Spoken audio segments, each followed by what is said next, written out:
boční rovné stěny nasaďte horní a pak dolní oblouk.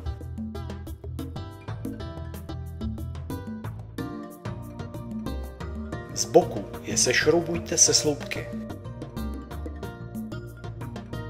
Druhou stranu rovných stěn přišroubujte ve střední části k dolnímu a hornímu oblouku. Hlavy šroubů osaďte krytkami.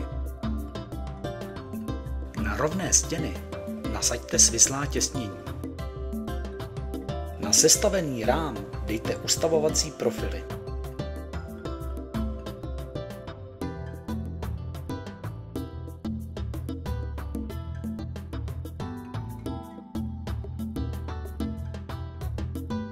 Sprchový kout vyrovnejte a naznačte místa ustavovacích profilů. Kout prozatím sundejte a naznačte místa pro moždinky.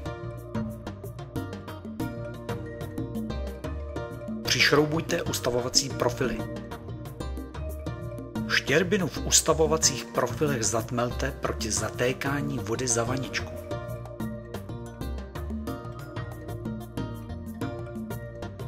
Do ustavovacích profilů nasaďte kout a vyrovnejte ho.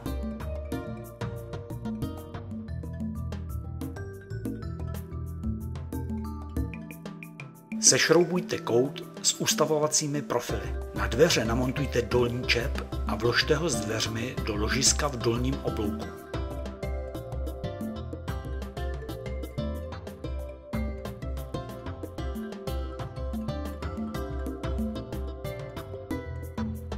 Do horního ložiska dejte druhý čep a připevněte ho ke dveřím.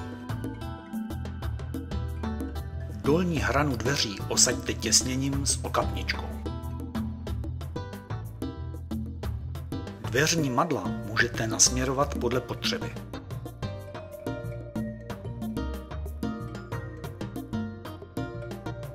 Kout zatmelte po obvodu z vnější strany.